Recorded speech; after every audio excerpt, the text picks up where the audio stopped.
Cukuplah, dan saya minta Imam Menteri untuk meneruskan bacaan kali kedua. Ya. Assalamualaikum warahmatullahi wabarakatuh dan salam sejahtera. Datuk Yang Ketua, saya memohon cadangkan iaitu bahawa rang undang-undang bernama Suatu Akta Pencegahan Jenayah, Pindaan dan Pemerluasan 2013 dibacakan kali kedua sekarang. Tuan Yang Ketua,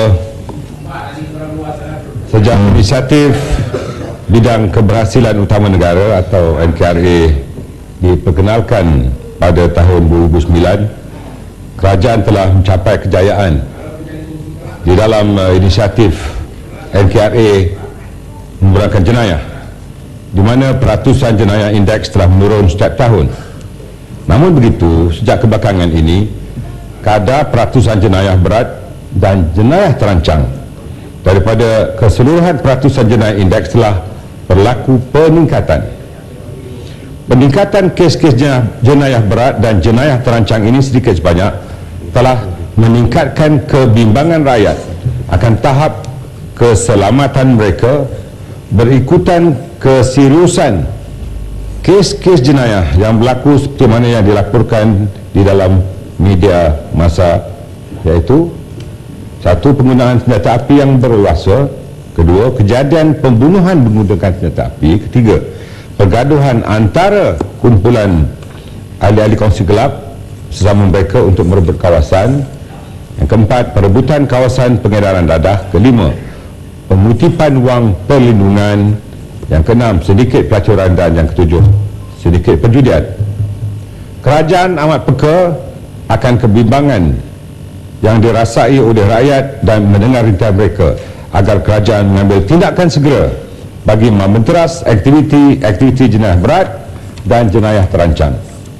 Justru bagi meredakan kebimbangan ini, terdapat keperluan untuk kerajaan menimbang dan mengkaji semula usaha-usaha menangani jenayah, terutamanya jenayah berat dan jenayah terancang, termasuklah dengan mengkaji undang-undang yang sedia ada. Tanpa undang-undang yang efektif, kegiatan jenayah berat dan jenayah terancang tidak dapat dibendung dengan secara berkesan dan seterusnya akan menjadi ancaman kepada keselamatan negara.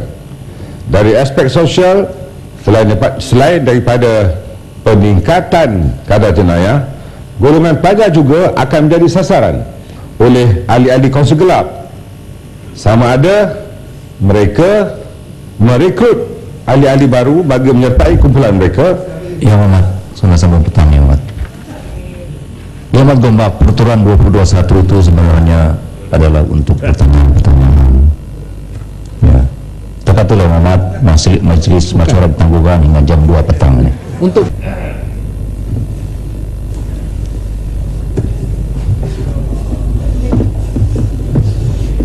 kenapa semua sakit tekak?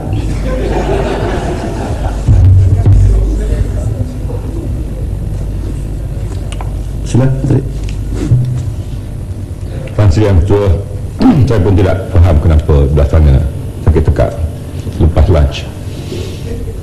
Tuan Sri Yang Ketua, tanpa undang-undang yang efektif, kegiatan jenayah berat dan jenayah terancang tidak dapat dibendung. Tidak dapat dibendung dengan berkesan dan seterusnya akan menjadi ancaman kepada keselamatan negara. Dari aspek sosial, selain peningkatan kadar jenayah, golongan pelajar juga akan menjadi sasaran oleh ahli-ahli kongsi gelap sedia ada untuk merekrut ahli-ahli baru bagi menyertai kumpulan mereka. Sekiranya enggan, mereka tanpa belas kasihan akan terus mengancam pelajar-pelajar ini sehingga sanggup mencederakan sesiapa saja yang tidak mengikut kemahuan mereka. Keadaan ini akan menyebabkan anak-anak kita berasa takut sehingga menjejaskan pelajaran mereka. Dalam masa yang sama, aktiviti-aktiviti seperti penyalahgunaan dadah, perjudian, maksiat dan pergaduhan di tempat-tempat awam akan turut meningkat sehingga suasana di bandar-bandar dan kawasan-kawasan perumahan menjadi tidak aman seperti sedia kala. Dari aspek ekonomi, kumpulan kongsi gelap yang bermaharajalela akan menjejaskan keyakinan pelabur asing dan pelabur tempatan juga. Sebagai contoh, pelabur-pelabur dan peniaga-peniaga akan berasa bimbang untuk menjalankan perniagaan mereka kerana dipaksa membayar wang perlindungan kepada kumpulan kongsi gelap yang memeras mereka.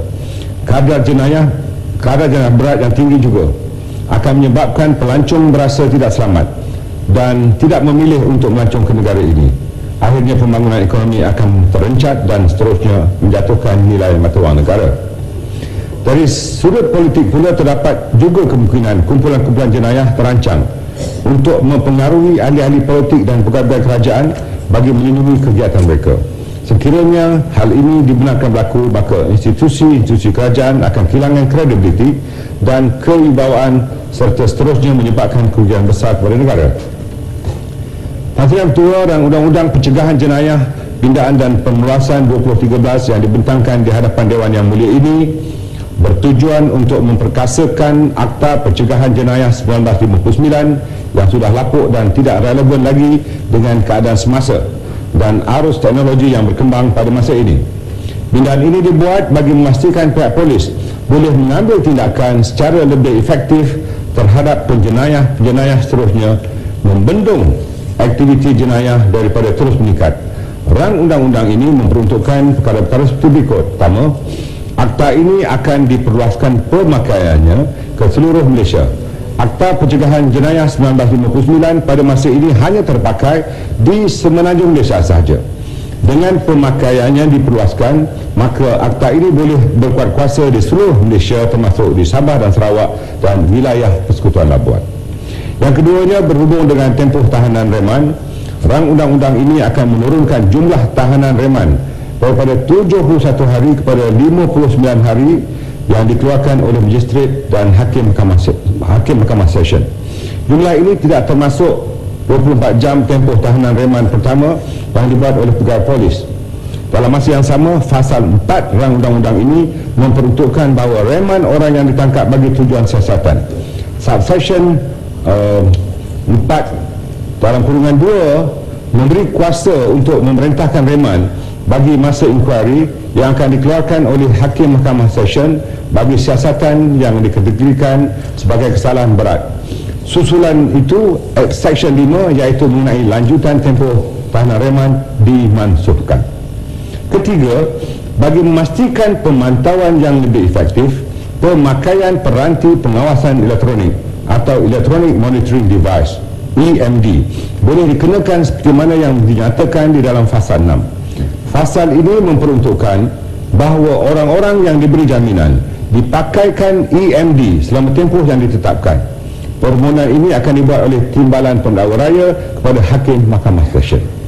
Keempat, seterusnya bagi memastikan tiada lagi tuduhan penyalahgunaan kuasa terhadap menteri, satu lembaga pencegahan jenayah akan ditubuhkan di bawah Section 11 iaitu dengan memasukkan pembentukan baru iaitu Section 7B dan 7C. Lembaga ini akan terdiri daripada seorang pengurusi dan 2 orang ahli yang dilantik oleh Yang di-Pertuan Agong. Kriteria pengurusi yang dilantik mestilah seorang yang pernah atau yang sedang atau yang layak menjadi seorang hakim Mahkamah Persekutuan, Mahkamah Rayuan atau Mahkamah Tinggi. Kelima, Fasal 14 adalah mengenai syarat-syarat tambahan yang dimasukkan di dalam Section 15. Antaranya berhubung kemestian untuk mengisytiharkan peralatan komunikasi yang digunakan oleh Ketua Polis Negeri yang berkaitan.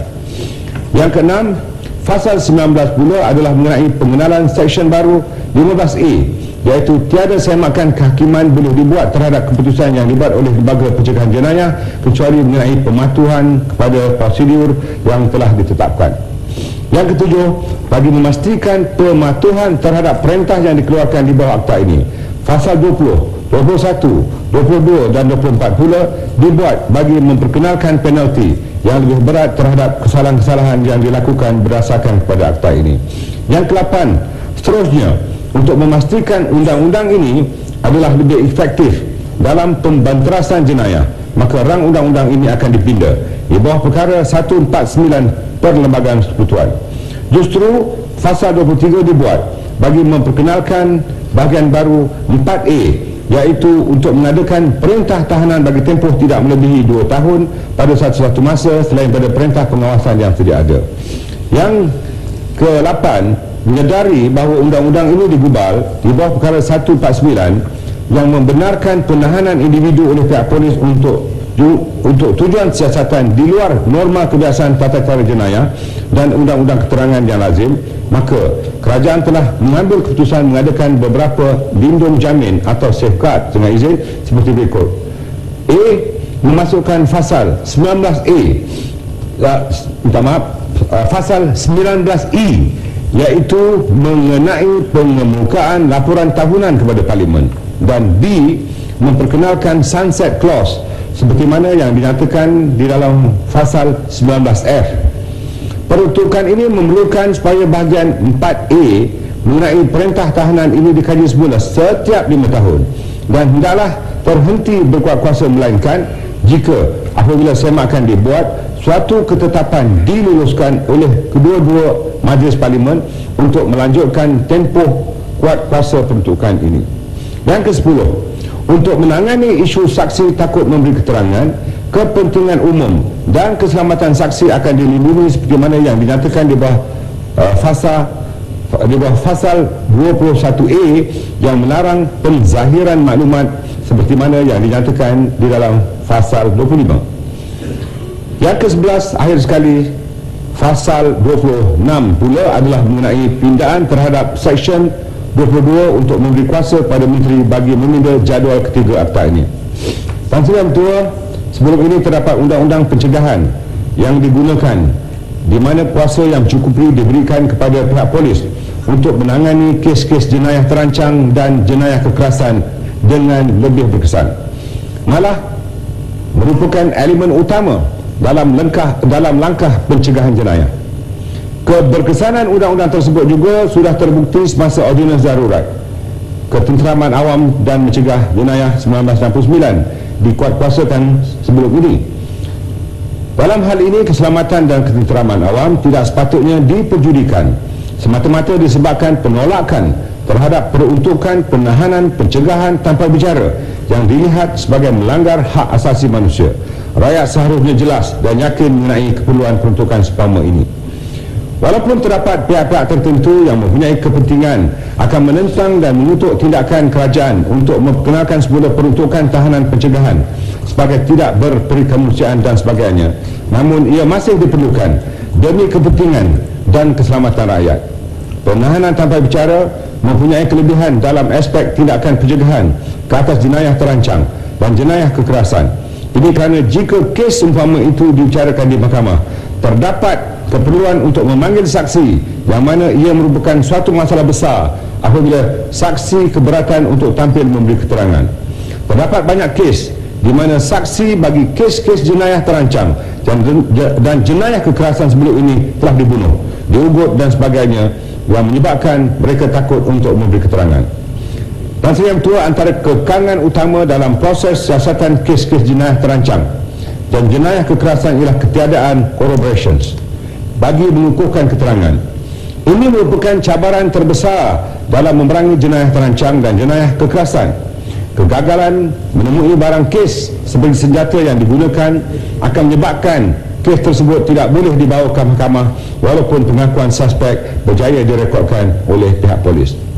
Dengan kemajuan teknologi maklumat dan komunikasi pada masa ini menambah baikkan secara keseluruhan Akta Pencegahan Jenayah 1959 yang termasuk peruntukan untuk penahanan pencegahan sangat diperlukan bagi mengekang secara efektif tindak tanduk penjenayah yang berada dalam tahanan serta meningkatkan kapasiti pengawasan polis.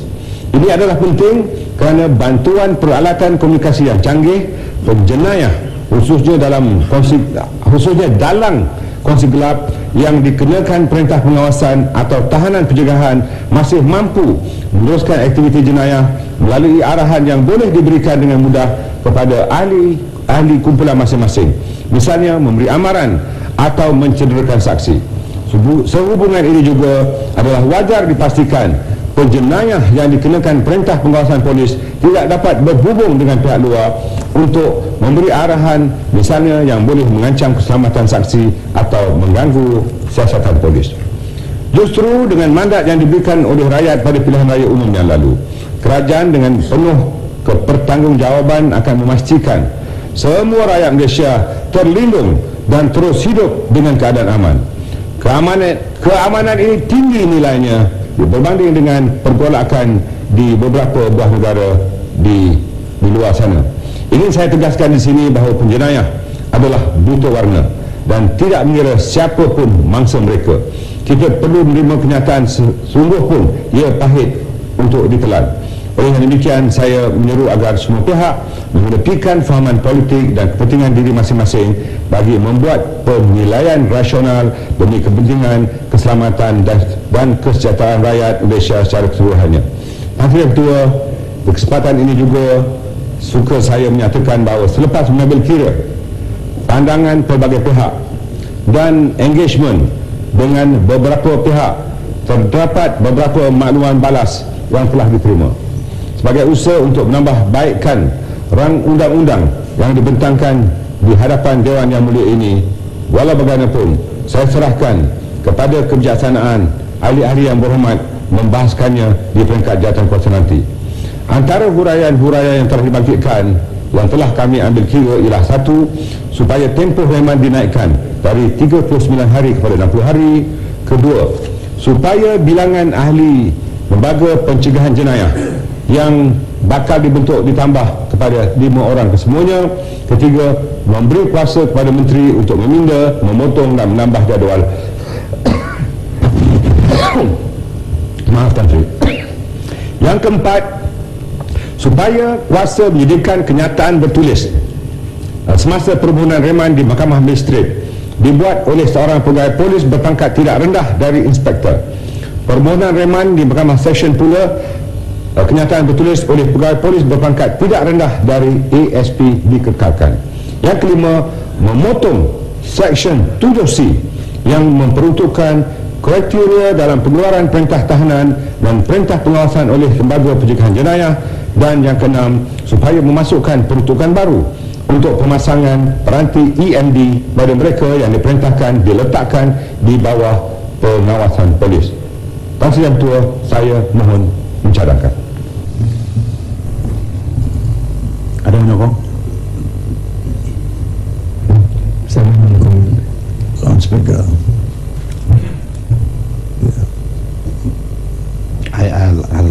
I'll propose this first. Yang berhormat, masalah di hadapan majelis ialah rang undang-undang bernama suatu akta untuk memindah dan memperluas akta pencegahan jenayah 1999 dibacakan kali yang kedua sekarang dan terbuka untuk dibahas.